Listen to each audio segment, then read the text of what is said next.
आज त्रिकोणमिति पार्ट 2 लेकर के आया हूँ मैं, ठीक है जी।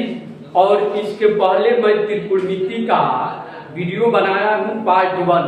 इसको देखने से पहले आप पार्ट 1 जरूर देख लीजिए, ताकि आपका त्रिकोणमिति का कॉन्सेप्ट पूरी तरह से मजबूत हो जाए।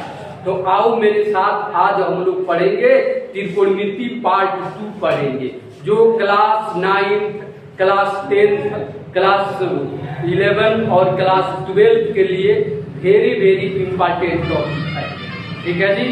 ओके, कोई प्रॉब्लम नहीं ना है। अब अगला नंबर है, सवाल क्या है हमारा कि यदि साइन थीटा बराबर 4/5, क्या है मेरे भाई बहन, यदि साइन थीटा बराबर 4/5 तो अन्य सभी त्रिकोणमितीय अनुपातों को ज्ञात करें। यदि साइन थीटा बराबर 4/5 तो अन्य सभी त्रिकोणमितीय अनुपातों को ज्ञात करें। यही ना है कि क्वेश्चन। अब हमको ये समझना पड़ेगा कि त्रिकोणमितीय अनुपात होता कितना है। सबसे पहले हम त्रिकोणमितीय अनुपात के बारे में जानेंगे कि अब त्रिकोणमितीय अनुपात 6 होता है, जो कि इसके पहले वाले वीडियो में बता दिया गया है। अब हमको ध्यान से समझना है जी। अब करेंगे क्या, तो साइन थीटा बराबर क्या है जी, 4/5 है। तो साइन थीटा बराबर फॉर्मूला क्या होता है, P/H, यानी 4 क्या हो गया, 5 हो गया।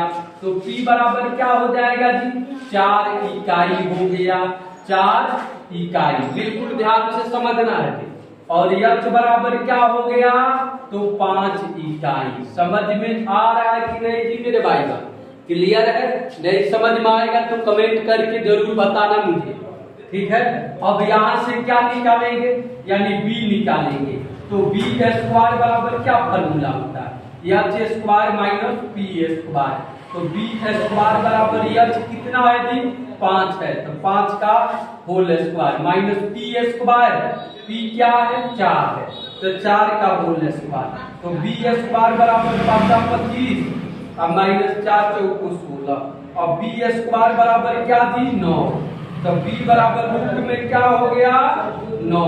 तो B बराबर क्या जी, यानी रूट में 3 × 3 हो गया। अब B बराबर क्या हो जाएगा, तो डबल रूट में जो 3 है उसमें से 1 निकाल देंगे ना, तो B बराबर क्या हो जाएगा, 3 हो जाएगा, ठीक है जी। कोई प्रॉब्लम नहीं है।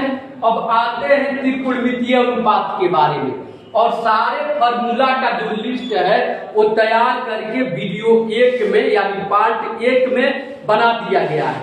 आप पार्ट 1 को पहले देखें, उसके बाद से पार्ट 2 को देखें त्रिकोणमिति। क्लियर है जी, कोई प्रॉब्लम नहीं है। अब यहाँ से क्या हो जाएगा, अब साइन थीटा, तो साइन थीटा तो दे ही दिया है। अब कॉस थीटा निकालेंगे, तो कॉस थीटा बराबर B/H। तो कॉस थीटा बराबर B का मान कितना है जी, तो B का मान 3 है, और H का मान कितना है, तो 5 है। तो 3/5, 2 त्रिकोणमितीय अनुपात ज्ञात हो गया। अब क्या ज्ञात करेंगे जी, tan थीटा। तो tan थीटा बराबर P/B। तब tan थीटा बराबर P कितना है जी, तो P 4 है, और B कितना है, तो 3 है, 4/3। समझ में आ रहा है कि नहीं। अब क्या ज्ञात करेंगे, cot थीटा। तो cot थीटा बराबर B/B। तब cot थीटा बराबर B कितना है जी, 3 है, और P कितना है जी, 4। तो 3/4। अब क्या ज्ञात करेंगे, sec थीटा। तो sec थीटा बराबर H/B। तब sec थीटा बराबर क्या हो गया जी, H कितना हुआ, 5 हुआ ना, और B कितना हो गया, तो 5/3। समझ में आ रहा है कि नहीं, कोई प्रॉब्लम नहीं ना है जी।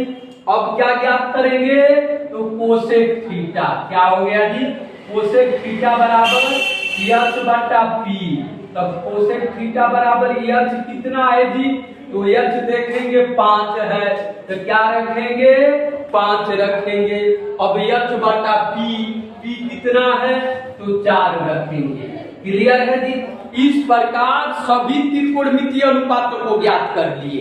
समझ में आ रहा है कि नहीं जी। एक सवाल से आप कई सवाल बना सकते हो, क्लियर है। अब यहाँ से हमने फिर से एक बार दोहरा रहे हैं कि यदि साइन थीटा बराबर 4/5 तो अन्य सभी त्रिकोणमितीय अनुपातों को ज्ञात करें। तो त्रिकोणमितीय अनुपात कितना होता है? 6 होता है।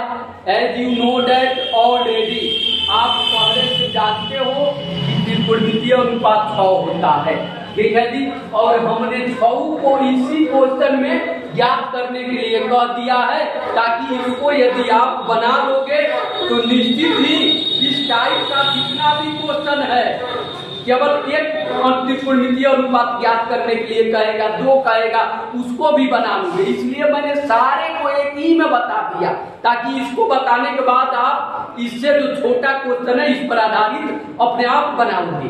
तो यहाँ से क्या है जी, यानी त्रिकोणमितीय अनुपात 6 होता है ना, तो अब जिसमें से एक दे ही दिया है, तब cos थीटा हमने ज्ञात कर लिया, उसके बाद से tan थीटा ज्ञात कर लिया, उसके बाद से cos थीटा ज्ञात कर लिया 3 नंबर, उसके बाद से 4 नंबर sec थीटा ज्ञात कर लिया, अब 5 नंबर cosec थीटा ज्ञात कर लिया। इस तरीका से ये 6 त्रिकोणमितीय अनुपात हमारे पास ज्ञात हो गया इस सवाल से। ठीक है जी, कोई प्रॉब्लम नहीं ना है? ओके। अब अगला इसके बाद वाले पार्ट 3 में